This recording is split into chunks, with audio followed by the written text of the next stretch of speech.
In general, there are two types of control problems or two mechanisms we use. The first one is called as servo mechanism and the second one is called as regulatory mechanism. But whatever may be the case, both the control mechanisms should be able to perform by any controller. Let us see what is the meaning of servo mechanism and regulatory mechanism. Servo mechanism. It is the mechanism used in control system which helps the process variable to reach the required reference input or set point. If servo mechanism is strong, then the output of the control system reaches to the set point accurately within short time. Now let's consider an example in which we have to control the water level inside the tank.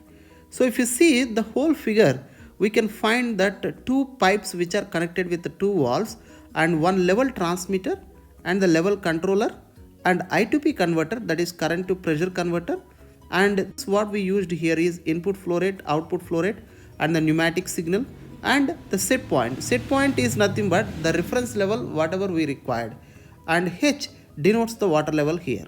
Now let us think the problem like this. Initially, when you look at the tank, let us say morning at 9 am, the water level in the tank is 0 meter.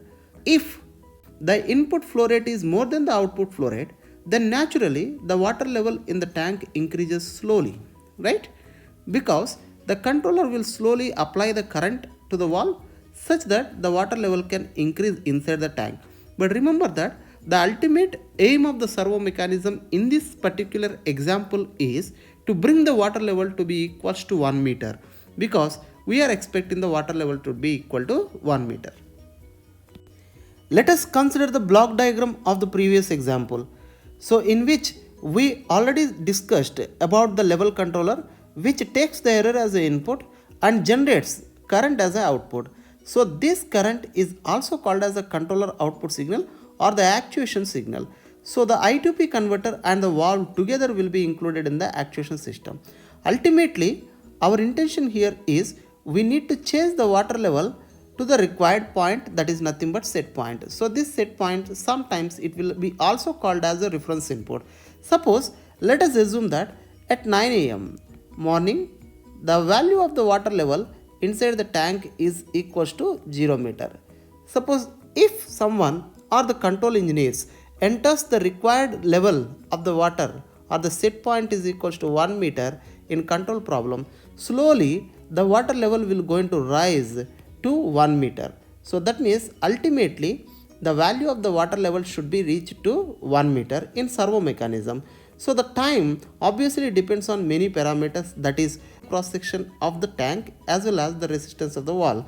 Let us assume that maybe at 10 seconds or after 10 seconds the water level reaches to 1 meter. So definitely when you see in between these two time limits, maybe after 5 seconds the water level may be at some 0.3 meter or 0.4 meter or maybe 0.6 meter. That depends on the mathematical relation. So what you need to understand here is at starting the water level is 0 meter and slowly the water level is increased and finally it reached to 1 meter.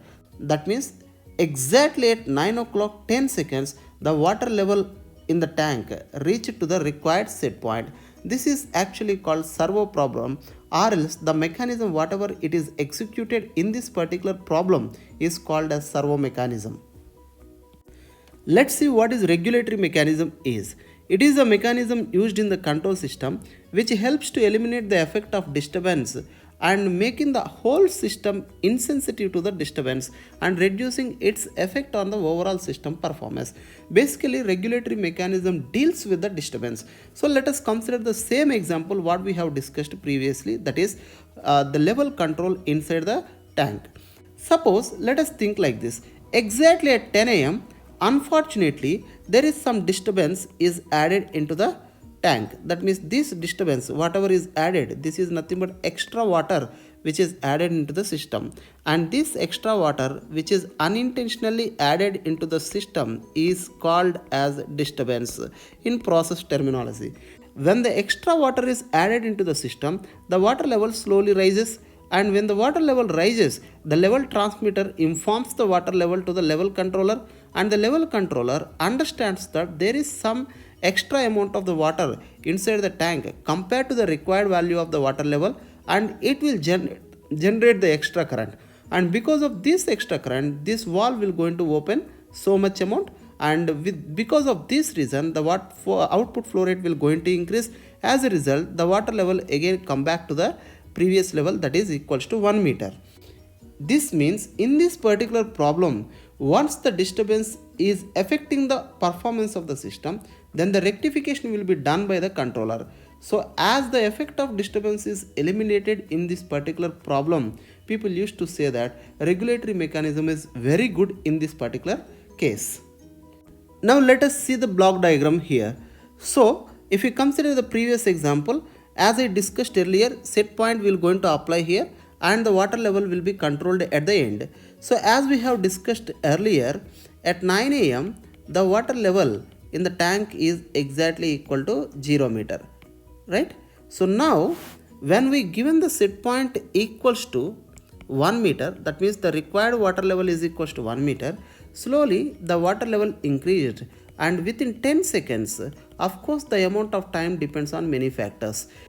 9 o'clock 10 seconds, the water level reached to 1 meter. So up to here, this particular part is servo mechanism. But exactly at 10 am, we have seen that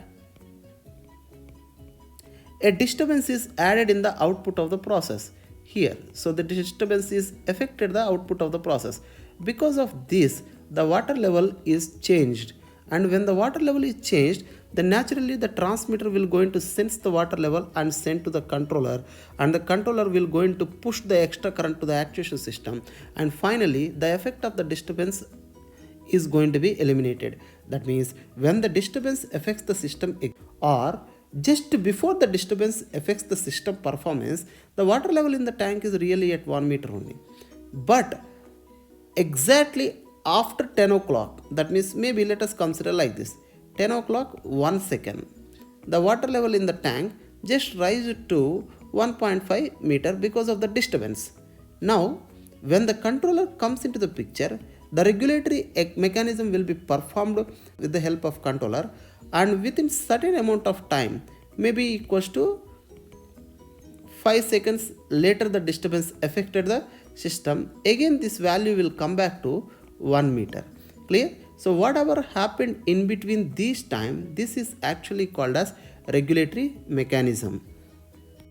Now let us conclude the topic here.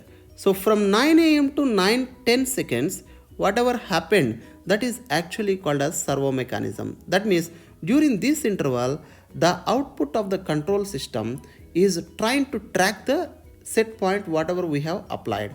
Now from 10 am to 10:05 am, whatever the mechanism that is used to eliminate the effect of disturbance, that is actually called as regulatory mechanism.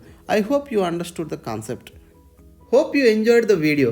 Thanks for watching, and if you want to find more of this kind of questions, connect to my channel. Namaste.